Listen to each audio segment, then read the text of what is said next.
Hello everyone, कैसे हैं आप सभी। यूपीएचएससी का एग्ज़ाम होने वाला है, उससे रिलेटेड जीएस के हम कुछ महत्वपूर्ण पॉइंट डिस्कस करने वाले हैं। और आपका वो पॉइंट हिस्ट्री के लिए, अगर आपका ऑप्शनल हिस्ट्री है तो वो भी आपका बहुत महत्वपूर्ण रहेगा। तो हम लोग डिस्कस करने वाले हैं सामाजिक धार्मिक आंदोलन में राजा राममोहन राय के बारे में और दयानंद सरस्वती के बारे में। 3 मिनट में देखना है। राजा राममोहन राय को भारतीय समाज में व्याप्त बुराइयों के आंदोलन के संचालक के रूप में हम लोग जानते हैं, सबसे पहले देखा गया। भारतीय पुनर्जागरण का पिता इनको कहा जाता है, भारतीय राष्ट्रवाद का पैगंबर इनको कहा जाता है, अतीत और भविष्य के मध्य सेतु कहा जाता है, भारतीय राष्ट्रवाद का जनक कहा जाता है, आधुनिक भारत का पिता कहा जाता है, प्रथम आधुनिक पुरुष भी कहा जाता है और इनको युगदूत के नाम से भी जाना जाता है। ठीक है। इन्होंने 1815 में आत्मीय सभा की स्थापना की राजा राममोहन राय ने। इसका उद्देश्य ये था कि हिंदू धर्म के एकेश्वरवादी मत का प्रसार करना।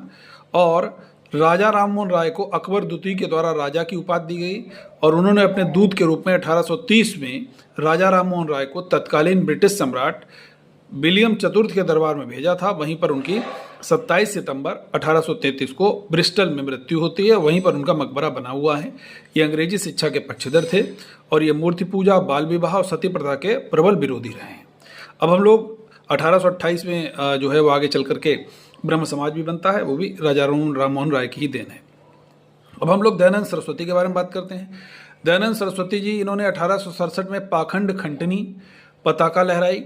इनकी एक बहुत प्रसिद्ध पुस्तक है सत्यार्थ प्रकाश। इनका प्रसिद्ध जो कथन है वो है, अच्छा शासन स्वशासन का स्थानापन्न नहीं है, याद रखना है। वेदों की ओर लौटो, इन्होंने कहा। भारत भारतीयों के लिए है, ये भी इनके द्वारा कहा गया। और आर्य समाज की स्थापना इन्होंने की 1875 में बंबई में। इसका उद्देश्य था प्राचीन वैदिक धर्म की शुद्ध रूप से पुनः स्थापना, जिसका मुख्यालय इन्होंने जो था वो लाहौर में बना 1877 में। और वेदों की ओर लौटो इसका नारा था। और भारत का मार्टिन लूथर किंग भी इनको कहा जाता है। और स्वराज का शब्द का सबसे पहले प्रयोग भी इनके द्वारा किया गया। अब यहाँ पर शुद्ध आंदोलन अगर कभी पूछा जाएगा तब भी आप लोग बता सकते हो कि भाई राजा राममोहन राय।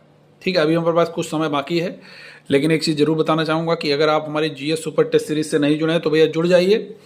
करंट अफेयर्स भी एकदम धमाकेदार तरीके से हम लोग कर रहे हैं और हर एक क्वेश्चन बहुत बारीकी से देख रहे हैं। तो अगर आप लोगों ने अभी तक जीएस सुपर टेस्ट सीरीज में इनरोलमेंट नहीं किया है तो अभी भी मौका है, क्योंकि सुपर टेस्ट सीरीज आपकी 15 तारीख तक आसपास मान के चलिए जो चलेगी, क्योंकि हम बच्चों के द्वारा ही कहा गया कि सर थोड़ा सा लेट जरूर कीजिएगा। तो उसी को हम लोग बहुत बढ़िया तरीके से करने वाले हैं। तो अभी भी मौका है, आज ही इनरोलमेंट करें जीएस सुपर टेस्ट सीरीज़ में। और हमारा फ़ोटो लगा होगा उसमें, जब आप जाएंगे तो वहीं पर आप लोगों को इनरोलमेंट करना है। और डिस्काउंट के लिए AB10 कोड का प्रयोग कीजिए। Thank you.